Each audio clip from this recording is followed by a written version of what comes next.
Hello, everyone. I am Mustard's human employee back again with another interview. I'm being pleasantly joined by. Sarah Yagki from Sydney, Australia. Thanks for being here. Thanks for being up so late for this. I really do appreciate That's it. all good. Thank you for getting up early for me. We're on the opposite sides of the world, so. Oh, of course, of course. So, congratulations on the release of your EP, I Love You, I Lied, which is out now on all streaming platforms, Yeah, right? it is. Awesome. So, how does it feel to finally, to have this EP out? I think that for me, it's been a body of work that's been sitting ready to be released for a while. So it's very much a Mm-hmm. reflection of when I wrote it, the times that it is, but also is very transitional for me because I feel like the songs that I previously had out and the collections of music I've had out is quite, for me, it's been quite safe with the pop sphere of Mm-hmm. things. But with Mm-hmm. these next batch of songs in the EP that's just come out, I challenge myself more of like the way that I write things in terms of my sound and my lyrics. And I feel like the more this EP is another reflection of just getting closer to how I work and how I think as an artist. Mm-hmm. It's nice to get it out there. No, that's awesome. Yeah, it's the EP is very personal. Um, Going through and listening to it, Mustard and I were curious because it's all very like relationship based. Where these songs are in about. Well, first off, I guess, are they based off fiction or reality? They're all based off reality. And I think that it's something for me where when I write, it's a form of me being able to process. It's a way that I get to Mm-hmm. take experiences and turn them into art. In one, firstly, just because that's always something that I've done as an artist and as a musician. Mm-hmm. But also, I think that I do want to have that idea of like, I will wear my heart on my sleeve for my music and I will rip out those little bits of me that just come out in music and are just solid in that point of time. Mm-hmm. And yeah, it's this EP like that it's out now is really interesting for me because all of the songs I've used or have had a relationship as the muse, while Mm-hmm. even now, like it's out now, but the next songs that I've got coming out and the next batch after this are all transition from the muse being a person to the muse being myself, but the person is just a gateway to get there. So it kind of just further gets deeper and deeper with what I'm trying to, discuss and talk about, I guess. Yeah. Well, that's awesome. The person that was the muse were the songs based off like one long relationship that you had or like multiple relationships? I think because there's kind of like a narrative to it. There definitely is, and the collection is based off one particular relationship, but not just the relationship itself, but the reflection of, during, post, and before, the behaviors that you reflect on that aren't just from that relationship, that it's from, your own self and the way that you think of yourself and your self-worth. And then, there's the song Sick of You is about me navigating the feelings that I had during that relationship in a new sort of sphere. And, it's this constant idea of I Love You, I Lied, I made as the title, not just because it's the lead single, but because it's not just I love you, I lied to the person in the relationship, but it's also to myself as well. It's like trying to like have that idea of that I can love myself, but I am still lying in that because that's still just like that journey as well.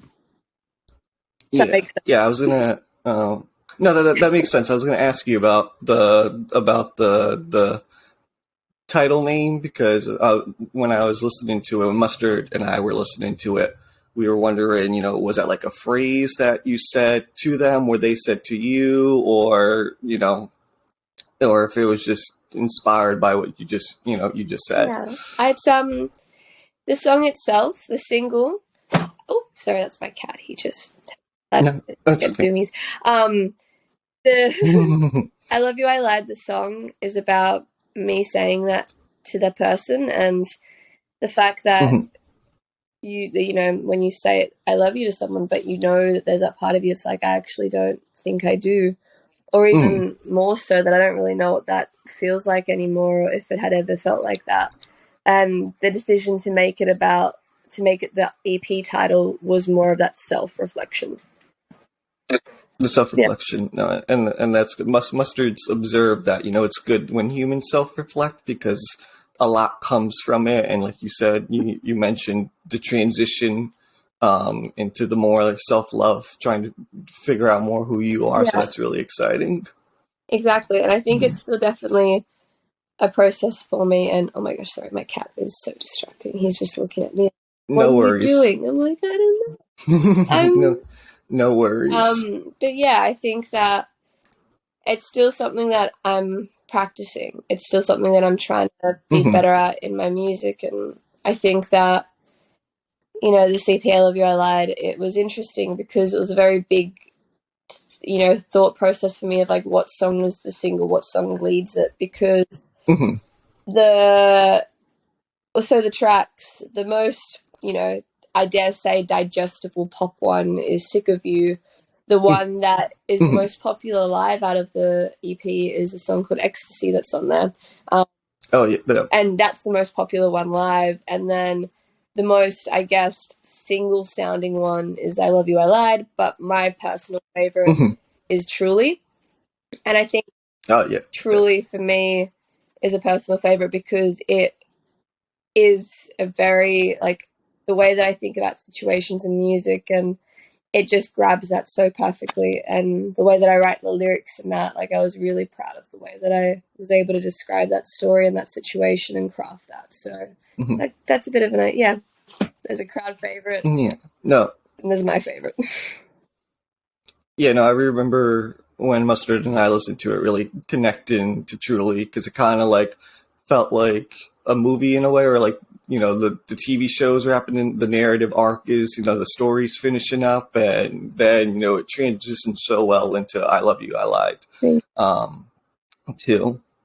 Because Mustard and I, we listened to it a couple times, and Truly every time, I was like, yeah, this is like, it hits furthermore what you were talking about on the other tracks, which I don't know if that was intentional, the placement of the songs. So and I think that the direct opposites of Can't Decide being the first track and I Love You, I Lied being the last track was really purposeful too, because Can't Decide gives that sense of like, it's almost like it's still fresh pop.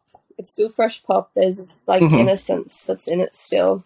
But I Love You, I Lied is when that sense of innocence just starts deteriorating, and it deteriorates quite fast. So, he's jumped. Sorry, cat's jumped. No worries. But yeah, that's a start and the end, and those two extremes were very purposeful for me to have them there. No, that's awesome. Because Mustard and I, because we used to write, we don't write as much anymore as we used to. But when we used to write, the placement of things is always so important in telling.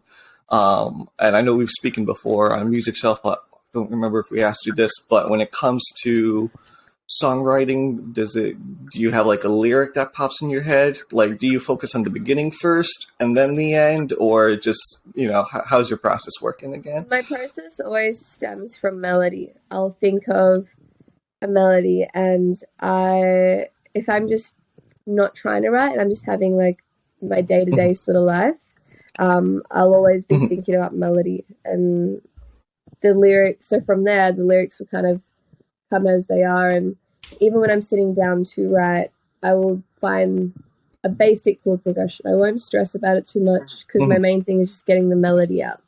And so after that point, it comes to lyrics, like you were saying, and I don't limit it to an idea that I'm going to sit down and like write a chorus or write a verse. It's more I'll be able to recognize which ones stand out as more of a chorus or a verse. But lyrically, I think that I have practiced for a very long time, because I see a lot of my friends who are artists do it. Try and practice the idea of I don't need to know what I'm writing about necessarily in this moment if it gives me the best process of finding that pure freedom to just write without being afraid of making a mistake, I guess. Yeah. Right, and that No, that makes sense. mm, and that can be really hard. And sometimes I can tell if I, not necessarily a writer's block, but if I need to, you know, indulge myself in listening to the chords a bit more and listening to the instrumental, it just probably means that my brain just needs more time to actually like shuffle the story up. And then after that, having that time to like revise and then go, yes, all right, I've got some really strong melodies. Where do they go? How do they look? What am I writing about? How do I then really like refine the story? Yeah. No, that's a good way of going about it and good way of doing it, because every human, every artist has their ways of going and doing it. And we were talking earlier about transition. Outside of music, what are some ways that you like to relax to clear your mind, or is music like one of those types of ways? Music's definitely been something that I just it's always been that for me, and I guess I'm still learning the ways in which I can kind of relax. And I think that, I see a lot of artists and they're like, I do this, I do that. And I'm like, in all honesty, I just, like, I don't know. I don't know what really brings me to my core. Like, I've been trying to read again. I've done some painting. I like going to the gym. But I'm still, I guess, looking at ways that aren't just music for me to find that center. But it's just always been like that. I wake up and it's just all music, and I love that so much. So yeah, I still do know it's important to take breaks, so I'm practicing it. Yeah. No, yeah, same here. Yeah. I'm Mustard and I are workaholics, so like even if we go to try to take a simple bath, I'm sending out interview questions or reaching out, and I'm trying to learn to slow down as well, so I can completely relate to that. You said you were reading. Do you have any book recommendations? I have one next to my bed, actually. Not that I'm in my bed. It's definitely not very late. The illusion. I'm reading this. Oh, I've heard good things about that. It's really good. I must say, the cat... It's not a big shock. I'm going to say it. The cat dies in the first chapter, and that made me very sad. Yeah. Oh, that is sad. I know. I was like, all right, Sarah, it's fine. You've got to get through it. They hit you with a hard thing. I really like that. It's called The Midnight Library, and it's about this idea that, the space between life and death. And I think that that's really cool. The idea of, like, I guess in an artistic way, when I write, I'm not so much regretting decisions or not regretting them. It's like there's a bit of an indifference with that, but I am going through memories, and the Midnight Library is all about someone that tries to end their life, and they're stuck in a limbo where they have to relive everything that was, and could have been, which is really cool. And I guess, that resonates a lot to me, because, you do it in music, you do it in art, you freeze a point of time, or you discuss what is, what was, or what could have been. So... No, that's fascinating. Yeah. It gives you a lot to think about. Definitely. Yeah, no, I've heard good things about that book. What else? So you were talking about transitioning. So for like future releases, because I know you have a show coming up March 11th, right? Yes. At the Oxford Art Factory. Have you been to Australia before? Have you and Mustard been to Australia? I have not, but it is... We have not, but it's been on the to-do list because Mustard and I want to travel. I personally want to learn all the languages in the world. So if I ever do visit a culture, I can, try to communicate more effectively. Definitely. And that's a toss-up. That's a toss-up between myself, because I jump back and forth between Japanese and Spanish. Yeah. But I'm sidetracking. But no, we haven't been to Australia yet. It's an interesting one. A few weeks ago, we had the Hottest 100, which is pretty much where... Have you heard of it before? I haven't heard of but it's just Hot 100 sounds. Yeah, it's pretty much where this... Why? This cat is just eating random things on the floor. Don't do that. I just threw a bottle. He's now staring at the bottle. The Hottest 100 is where they go through this. One of the biggest radio stations in Australia, Triple J, go through like the top 100 songs that like Australians have voted for, which is really interesting to see where I guess the Australian music scene leans into, like how much, how many Australian songs are there, how many international songs, how many, there's a whole thing about it. And I guess that for me as an artist, it's interesting because I almost see how much I am a bit of an outlier in that, because Australian music, very controversial, everything I'm saying, but it's fine. It feels like it will either fit into one radio station, which could be Triple J, or just kind of like it just doesn't. Like, and I think that it just says, I've been really grateful because I get to be around a lot of friends that are in that, and I've been to a couple like really heavy, like there's a big like heavy scene in music in Australia, but I guess pop music has a bit of a bad name, and I don't want to, in Sydney especially, which is interesting. And I don't know, I want someone to listen to my music and go, that's Sarah Yagki, that's her song, we know it's her. And I guess the live shows really kind of do a full circle on that. So it's the first show that I'll have like a proper, like, there's going to be like 2 different types of like merch shirts, and then I've been creating the opening track for the like to lead into the show, and since the show is next week, 2 of the covers there are really, I don't know, they're closer to what I am inspired to, rather than me doing a cover because I feel like it will appeal to an audience. that's good. Yeah, and it's you don't realize you do things like that until you reflect back and you go, actually, this would have been cooler, and this feels more like me. But yeah, show next week. Long story short. No, that's good. That's good. No, it's good that doing something more authentic to you rather than just doing it for pop. Yeah, exactly. And Mustard and I, we've heard of Triple J. Why do you think pop music has that reputation in Sydney? I think in Sydney. I don't necessarily know if there's a right answer to that, because I've asked this and so many people say different things.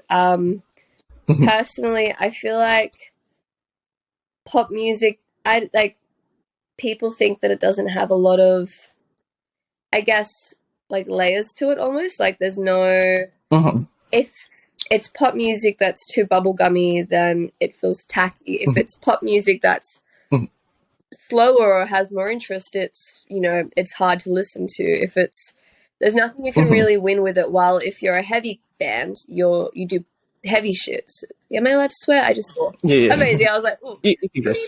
You can curse. You can curse. No worries.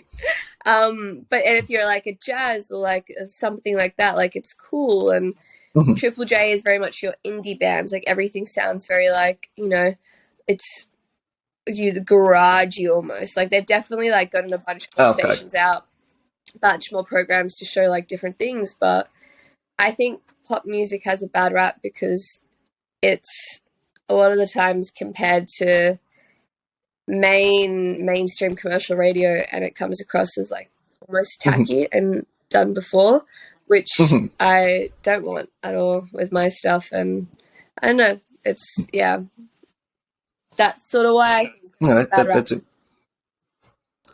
that's interesting. And Mustard and I, we wouldn't place your music underneath the more like commercial sphere of it, because it definitely doesn't follow like those certain beats and formulas.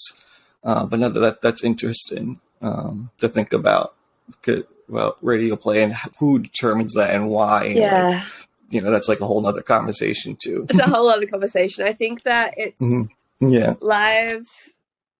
live music in Sydney is definitely building back up again, but we've had a lot of times where we had like lockout laws for a while where there was time restrictions on what we can do, what venues could stay open for music, and COVID, like everyone, hit us pretty hard, and it took longer than it should have for gigs and venues to be back up and running for music.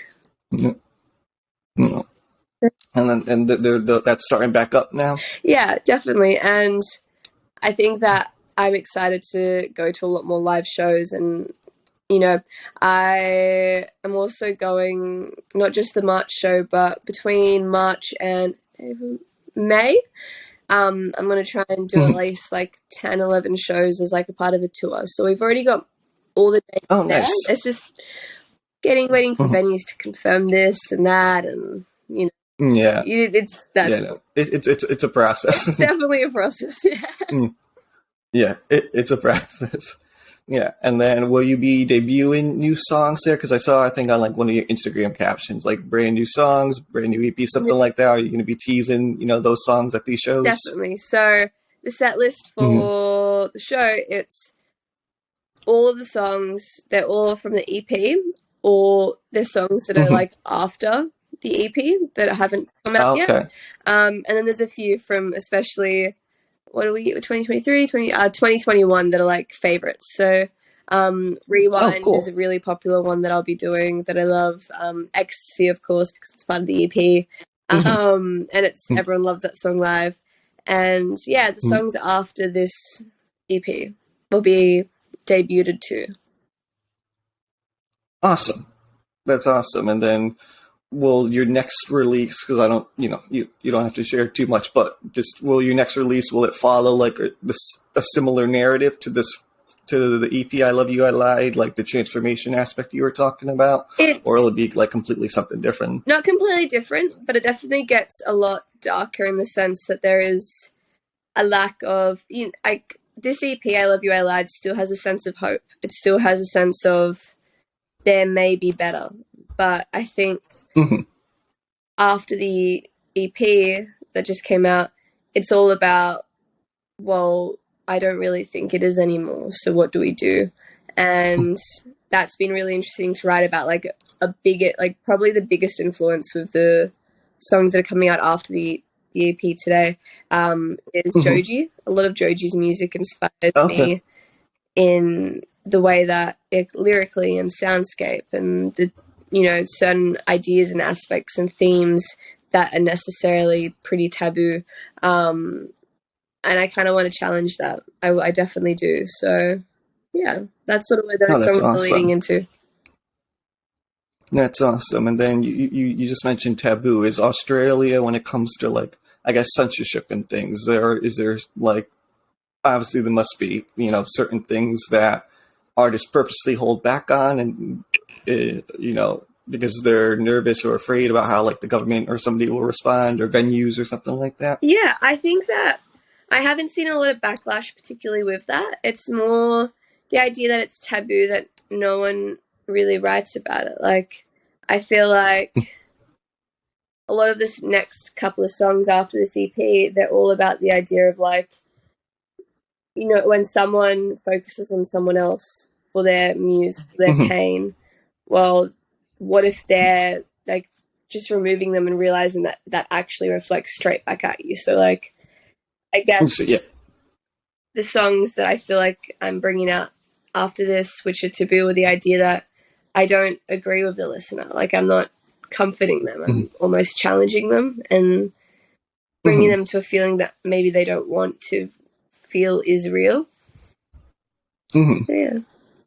No, no, that's I love the sound of that, because it's always good to reflect, even if it may be painful, because that's where the growth Yeah, comes from, and it may suck, but once you process everything, it works out. it does feel better. Yeah, It works out. It feels better. So no, that's awesome. That that's your plan going forward. yeah, definitely.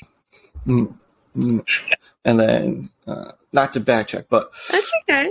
As an American, Mustard and I have seen some things about Australia having like flying spiders and giant snakes and all these things. Is that all true, or is it just? Drop bears everywhere. Do you want the honest answer, or do you want like the honest answer?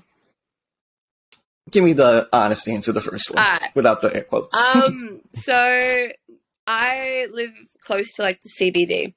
There's no snakes flying, there's no snakes, there's no big kangaroos jumping around. I get excited when I drive a bit up to the coast and I see a kangaroo. Like it's exciting for me. In Australia, there's a lot more kookaburras than even I thought there was. Like I kind of imagine them to be quite out west, but I'll hear them around here as well, and I'll be like, oh, okay. And I'm going to probably be a little bit dramatic about this because I am petrified. Bugs. I hate bugs. The bugs are Hate bugs. they're bugs. They're not good bugs. The spiders are big, and I'm very lucky that I haven't spotted any. Or else my cat probably got into it. But yeah, hit me. Any Australian questions? Feel free to ask. I always forget. Like I speak to someone else, and I'm like, I have an accent. I think I like come across. It's just Oh, it's so fun.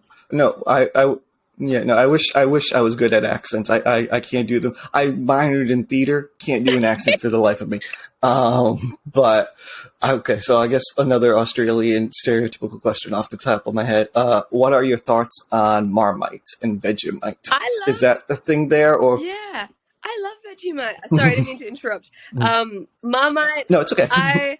So many people don't like Vegemite though. Like there's a lot of Australians that don't like Vegemite. I think that I personally feel like liking Vegemite is still a rarity in Australia. What else do we have? Like Tim Tams?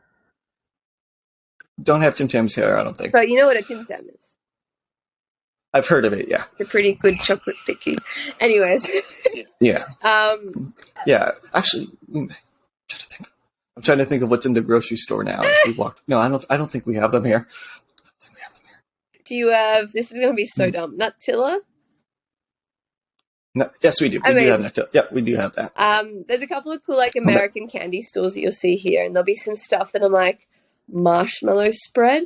Why is that cereal box so colorful? Like, and it's all like such colorful cereal boxes. I admire. I don't understand, but I admire it. Yeah. Yeah, so in America, and I'm sure Australia may be the same, it's all about, like, getting kids hooked on sugar no matter what. So, like, the colorful boxes are like, oh, Mom, Dad, can we get that box of whatever it may be? Because it's so bright and colorful. Yeah. But it's so bad for you, so bad for you. But, yeah, marshmallow spread. Yeah. I'm trying to think. I've seen photos of, like, the American section in other countries, and it's just, like, loaded with stuff that's not good for you. I know. But, so tasty though. Yeah. I'm trying to other Australian questions. Okay. Let's see. Okay, last one. Is there a genuine beef with like New Zealand, or is that just played up as well? I don't think there's a genuine beef. I think that everyone that I meet that's New Zealand, it's like almost like, oh yeah, so like we're like very like that's I don't know. Like your sibling. It's like your sibling country. I don't know if that's sibling. Yeah. I don't know if that breaks. No, that's okay. But that's how it feels like. It's Oh, that's good then. Yeah, Australians can be dramatic. We can be dramatic. Anyone? Yeah. Yeah. Have you seen or heard of the band Flight of the Conchords at all? I haven't. I don't think so. No. Are they Australian or from America? They're a New Zealand duo, but they made it like they had a HBO show a while back called Flight of the Conchords, self-titled, and they had like a beef in the show with Australians. And I can't do the New Zealand accent, but there's still this like one scene that connects with me where they're like, Australians say what, and we say what, but like it sounds identical, and it's just it gets me every time. So. Well, I highly recommend them if you enjoy like silly comedy, silly comedy music, but also can have like its serious moments. So. Yeah, awesome. No, definitely check it out. It's a lie. We're all friends. No one's. That's good. Everyone's nice. That's good. So it's all played up for comedic effect. Then that seems more like an Australian thing to do. Just play it up for comedic effect. Next, no. I guess not music, but is comedy big there? Is comedy a big thing in Australia? No, not as much as in America. Like, you guys have, like, your underground comedy stuff, and, like, we have a comedy festival for, like, 2 weeks, but then everyone forgets about that comedy. Sounds cool. But the fact that they have a Oh, comedy festival to make the deal out of comedy. Like, there's definitely should be more comedy. Like, I want to go into like a dodgy, maybe I'll get shot by someone, like underground comedy club. Like, that's exactly what I want. I'm not getting it. well. Hopefully, you saying that manifest it, and it happens. Next time we chat, there'll be all these clubs up. I'll be like, oh, Yes. No. Yeah. No. Don't try to think. that's okay. Yeah. Yeah. That's all the Australia. It's early for me, late for you. So Yeah, brain is still processing. my brain's still getting sleepy. I thought I was more awake, and now I'm here, and I'm like, oh, why? It's always the time when you have to do something, and your brain's like, ooh, ooh. Yep. Yeah. We can relate to that. Mustard and I can relate to that. So, so you have the show coming up, the EP's out. Is there anything else, in your future, that you would like to tease or talk about, or? I think that I definitely want to talk about how music videos are going to become a massive part. So we've had the music video for I Love You, I Lied, which was just like almost like a performance that is already out. But I think that the next two music videos, they feed off that idea of this might be a bit too red hot in a visual aspect. Okay. Which is really cool. I wanted to get ahead of my releases because still as an independent artist, it's always, trying to keep that income coming so you can put it back into music. But I've gotten ahead of my releases really fast, which means that I can take a lot more time just to focus on the lyrics, the content and the visuals and how everything really is represented. Excuse me. Bleep. No, it's okay. It's definitely more music videos, and more visual representation of the songs. That's awesome. And with that visual representation, I know Mustard and I, we originally started out as TikTok before this whole website was a thing, and you like to organize things. I remember us talking about that before in the previous, in our previous interview. Do you have like content planned for like those platforms, or is it just going to be like more music video? It's going to be more of the video. Like I plan out when I'm going to put out certain photos and videos, but I think that the TikTok sphere still gives me a bit of like heebie-jeebies, I guess. It's, I don't know, it just get you there. for something that is meant to be so authentic, it can feel the complete opposite, which I don't know. I'm trying to like spend this time to figure out as an artist. I'm not an artist that will need to post something every day. I'm not an artist that needs to put up reels and do like outfit checks. But I'm still trying to, practice whatever feels best for me as an artist with the social media side of things. No, and that's great. And especially with TikTok, because it's, all trend based, and then you fall victim to the trends, and, you lose kind of your inauthenticity there. So no, that's great that you're focusing more on just being your more authentic self. Definitely. Because that's great. And we're excited for, the music videos, and will those be up on YouTube and, other platforms too? Yeah, all on YouTube, everything else. Awesome. So once they're out, I'll be sharing it, and they're gonna be cool. I'm really excited for them because there's a very clear story and clear picture that I'm trying to create. Oh, that's awesome. That's awesome. That's great. We're looking forward to them, and we'll be, Thank you. Music Shelf will definitely share them on, our platforms as well. So thank you. We try to do more sharing of anything for everybody. So just let us, even if you send it over, be like, hey, Mustard, can you share this? Yeah. Be like, absolutely. So amazing. Thank you. Just let us know. You're welcome. You're welcome. That's, Music Shelf's main goal is to help, you independent artists as much as possible, as much as a condiment can do. But do you have any last words at all? My last words, very dramatic, will be, I Love You, I Lied EP is out now. Check it out, and I guess, let's see how it gets the response, what people think of it, and it's just really the start of the year that's gonna go from there. Thank you so much for Well, me and chatting with me, by the way. I really appreciate it. of course, it's our pleasure. And anytime if you have your next big release, you want to do another chat like this again, just feel free to reach out, and we'd be more than happy to do it. Thank you. Thank you so much. Is there any last questions you wanted to ask of me? Australian music related? Let's see. Mustard, we do have, well, by the time this is out, we reached out. We should have an interview up with Grace. Have you heard of Grace, Yes. the band, at all? GRX? We have an interview. GRX, yep. Yeah, they're amazing. We have an interview with them coming out at, well, by this time it should be out already. I'm trying to think of, because it's interesting, and I don't know if this is purposeful, but like when our first interview went up, more Australian acts started like reaching out and following Mustard. So I'm sure once this is up, yeah. So I think, and that's awesome, because last year Music Shelf hadn't really like branched out into Australia at all. And I think one of my little goals that I'm going to try not to like get too hard on myself on is to like reach every country. Like I haven't interviewed anybody from like China or like Russia. So I want to like interview at least one person from there and just like hit every country if possible. So amazing. Well, whenever you did interview Grace, tell them Sarah Yagki says hi. I will. They're awesome. Also as well, yeah, like if there's any Australian artists that I think would be like sick to like talk about, like I'm more than happy to send them your way as well and just like help branch. Please do. Yeah, because please do. No. We just out in the Southern Hemisphere just making music, so we can.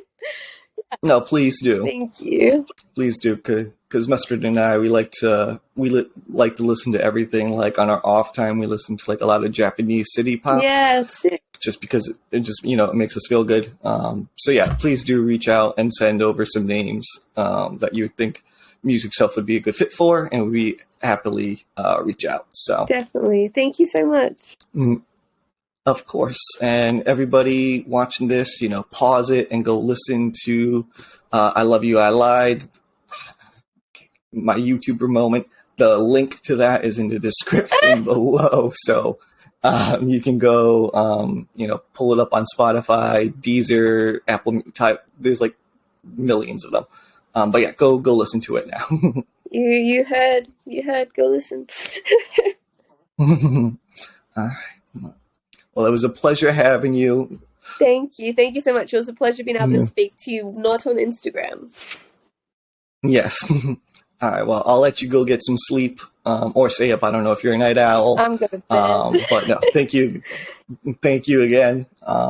Enjoy your rest, and we'll speak again. Thank you so much. Speak soon. Bye. Bye.